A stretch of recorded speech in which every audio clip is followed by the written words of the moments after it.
देखिए 11 बजे आज विधानसभा में वो बैग खुलेगा जिसमें सभी वर्गों का ध्यान रखा गया है। पूर्ण बजट को लेकर वित्त मंत्री दिया कुमारी तैयार हैं और आज देखना होगा कि उस पिटारे में किसके लिए क्या कुछ खास है, क्योंकि उम्मीदें सबके लिए हैं। और अब हमारे साथ क्योंकि लगातार गेस्ट जुड़े हुए हैं और उनसे हम बात करेंगे, ये भी देखा जाएगा कि आम आदमी से लेकर युवा वर्ग तक वित्त मंत्री दिया कुमारी से कई अहम घोषणाएं की आस लगाए हुए हैं। युवा की सबसे बड़ी समस्या बेरोजगारी है। लाखों युवा ऐसे हैं जो नौकरी पाने के लिए दर दर भटक रहे हैं। वे इस बार जारी होने वाले बजट में सरकार से नौकरी की मांग कर रहे हैं। और अब देखने वाली बात यह होती है कि क्या सरकार युवाओं के लिए जॉब का पिटारा खोलती है या फिर नहीं।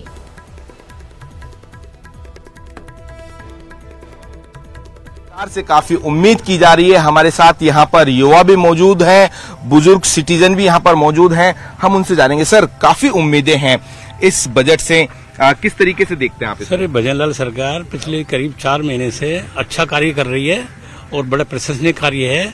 बस हम युवा वर्ग और मध्यम वर्ग ये चाहते हैं, जो बजट आने वाला है इस बजट में मध्यम वर्गों को अमूमन कुछ ज्यादा रियायतें मिलती नहीं है, तो उनको जीएसटी वगैरह का, टैक्स वगैरह की थोड़ी रिबेट वगैरह मिले तो थोड़ा अच्छा लगेगा। जनरली हायर वर्ग के लिए और लोअर वर्ग के लिए इन लोगों को भी जो उचित हो उतना रिबेट मिलनी चाहिए जीएसटी में और इसमें बजट में, तो थोड़ा अच्छा लगेगा। मध्यम वर्ग का थोड़ा ज्यादा ध्यान रखा जाए। भजनलाल सरकार का पहला पूर्ण बजट है, स्टेट का बजट है, किस तरीके से देखते हैं आप इस बजट को? अच्छा देखते हैं सर, 4 महीने हुए हैं, बहुत अच्छा काम कर रही है और आगे भी उम्मीद है बहुत अच्छा करेगी काम। आप किस तरीके से देखते हैं इस बजट को लेकर? आपके भी बच्चे होंगे, युवा होंगे, जब आप थे युवा अवस्था में, तो किस तरीके से उम्मीदें रहती है? देखिए, 3-4 चीजों पे विशेष ध्यान देना पड़ेगा इनको। पहली तो एक आम जन त्रस्त है, उसमें सबसे बड़ा मुद्दा है विद्युत का। बिजली के बिल बहुत बड़े आते हैं, उसके ऊपर सरकार कोई नहीं करती। जो गहलोत जी ने रेवड़ियां बांटी थी वो भी इतनी कोई काम की नहीं निकली। दूसरा क्या, युवा त्रस्त इसलिए है कि जो आप ये परीक्षाएं लेते हैं उनके पेपर वगैरह लीक हो जाते हैं। इसका मतलब सरकार के पास कोई व्यवस्था, आमूलचूल व्यवस्था नहीं है जिससे उसको रोक सके और युवाओं के साथ न्याय हो सके। तो उसके ऊपर इनको बहुत जरूरी है ध्यान देना पड़ेगा, जिससे युवाओं का आ जाए। और तीसरा, स्पोर्ट्स के लिए इनको बच्चों को प्रमोट करना पड़ेगा, जिससे कि राजस्थान में बहुत सारी प्रतिभाएं हैं वो उजागर हो सके कि भाई हम ये अच्छा काम कर रहे हैं और हम आगे आ सके। ये मेरी अपेक्षा है इस बजट से। देखिए, हमारे साथ यूथ भी मौजूद हैं। सबसे पहले मैं आपका रिएक्शन लेना चाहूंगा। युवाओं को काफी उम्मीद है, किस तरीके से देखते हैं आप इस बजट को? इस बजट को हम ऐसे देखते हैं जैसे कि मैं खुद प्राइवेट सेक्टर में एक जॉब करता हूं और मैं पिछले 15 साल से प्राइवेट सेक्टर में हूं, तो मैं ये देखता हूं कि जिस तरह से राजस्थान का प्राइवेट सेक्टर है वो इतना डेवलप नहीं हो पाया है। तो हम देखते हैं कि यहाँ पे प्राइवेट सेक्टर के अंदर अपॉर्चुनिटी जनरेट हो, तो जो युवा हैं जो कि दिल्ली, गुड़गांव, बॉम्बे जाते हैं उनको यहीं पे अपॉर्चुनिटी मिले और वो अपना आगे के फ्यूचर को यहाँ पे एग्रेसिवली फोकस कर सके। और ये सबसे ज्यादा महत्वपूर्ण हो जाता है। राज्य का विकास तभी होता है जब उस राज्य के अंदर सब कुछ मौजूद हो। युवा को नौकरी करने के लिए बाहर ना जाना पड़े, महिलाओं के किचन का बजट मेंटेन रहे, पेट्रोल डीजल के लिए दूसरे राज्यों पे संपर्क ना करना पड़े, पानी की समस्या, बिजली की दरें, सब कुछ सुचारू रूप से चले, ताकि जो पॉकेट में मनी है उससे आप अपने घर का खर्च और लिविंग स्टैंडर्ड बढ़ा सकें। क्योंकि ब्रेक जाने से पहले हमने संदीप सुराना से बात करने की कोशिश की थी और उनसे फिर से, क्योंकि उद्योगपति हैं, तो उद्योगपति के तौर पर आप किस तरह से आज बजट को देख रहे हैं Sandeep ji? Good morning ma'am. Budget को तो हम बजट के हिसाब से देख रहे हैं कि एक प्रोविजनल हमको डेटा दिया जाएगा और वो हमको समझ आएगा। बट द पॉइंट इज कि इस बजट को इम्प्लीमेंट कैसे किया जाएगा, ये हमेशा एक चुनौती रही है। तो बजट तो अच्छा ही होना चाहिए, बजट का इम्प्लीमेंटेशन जो है वो जरूर इम्पोर्टेंट रहेगा, जो अगले साल हम देखने को आएंगे। मेरे हिसाब से I am a stock broker by profession. Rajasthan में ऑलमोस्ट 17 मेन मेंबर्स हैं, तो ये एक बहुत बड़ा अभी के टाइम का इतना अच्छा सेक्टर है जहां पर लोग अपना पैसा निवेश करके उस पैसे को बढ़ा रहे हैं। बट बहुत सारे चैलेंजेस इसमें आ जाते हैं। तो सबसे पहला चैलेंज आता है फाइनेंशियल एजुकेशन का।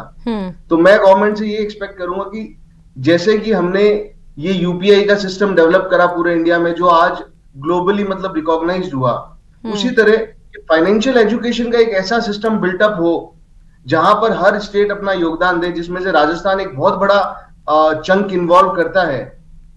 तो राजस्थान के लिए एक बहुत बड़ी अपॉर्चुनिटी है और जहां पर इस इंडस्ट्री से रिलेटेड बहुत सारे ब्रोकर्स वेल वर्स्ड और वेल एक्सपीरियंस और इस मार्केट में हैं, तो वो इस चीज को बहुत अच्छे से लोगों को तक पहुंचा सकते हैं।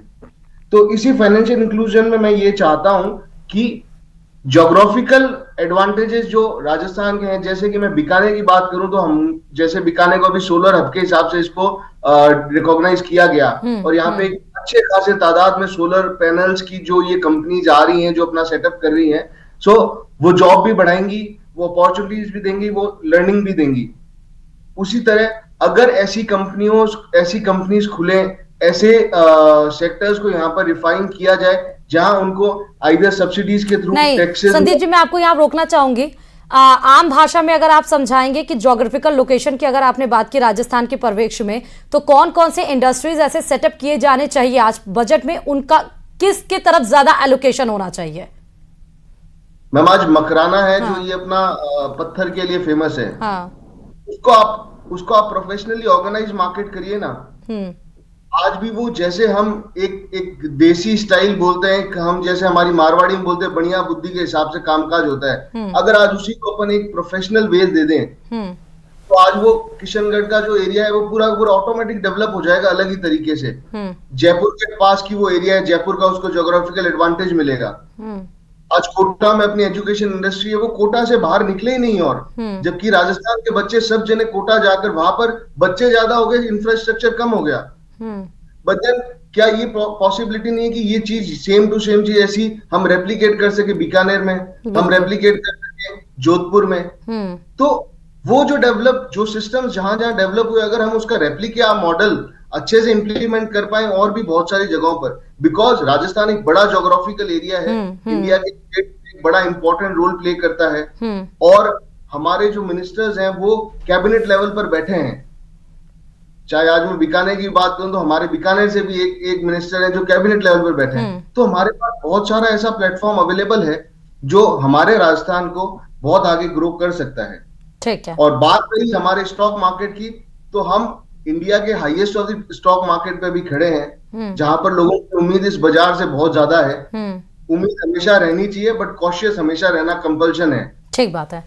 तो इस बाजार को मेंटेन करने के लिए अगर सरकार इसके लिए प्रॉपर काम करे, जिसमें बिकॉज ये सेंट्रल गवर्नमेंट के अंडर में आता है, सेबी के अंडर में आता है, तो वहां पे बहुत सारा काम इन्होंने किया है जहां पे हम इन्वेस्टर को प्रोटेक्ट कर सके और इन्वेस्टमेंट प्रमोट कर सके। तो उसी तरीके से स्टेट गवर्नमेंट्स भी अगर इसमें अपना रोल प्ले करे। बहुत टाइम पहले, अगर मैं टाइम ले रहा हूं या नहीं ले रहा हूं, एक छोटा सा एक खाली पॉइंट और देना चाहूंगा यहाँ पर, कि गवर्नमेंट बॉन्ड्स आते हैं, जो गवर्नमेंट बॉन्ड्स इन्वेस्टमेंट के लिए काम आते हैं, तो सीनियर सिटीजन जितने भी हैं उनको आज फिक्स डिपॉजिट से ज्यादा रिटर्न्स उन गवर्नमेंट बॉन्ड्स में मिल सकता है, और वो और सिक्योर हो सकते हैं because we have a government back paper. ऐसे टाइप की चीजें जहां पर सारे लोगों को देखते हुए, युवा वर्ग, मध्यम वर्ग, सीनियर सिटीजन, रिटायर्ड लोग, जॉबलेस लोग, उनको ध्यान करते हुए बहुत सारी इंडस्ट्रीज है जहां पे काम किया जा सकता है, और हमारे स्टॉक मार्केट इसमें अच्छा रोल प्ले कर सकते हैं। ठीक है आशुतोष जी, छोटा सा रिएक्शन। अल्टीमेटली बजट का मतलब है कि एक ऐसा व्यापार, एक ऐसा बाजार बनाना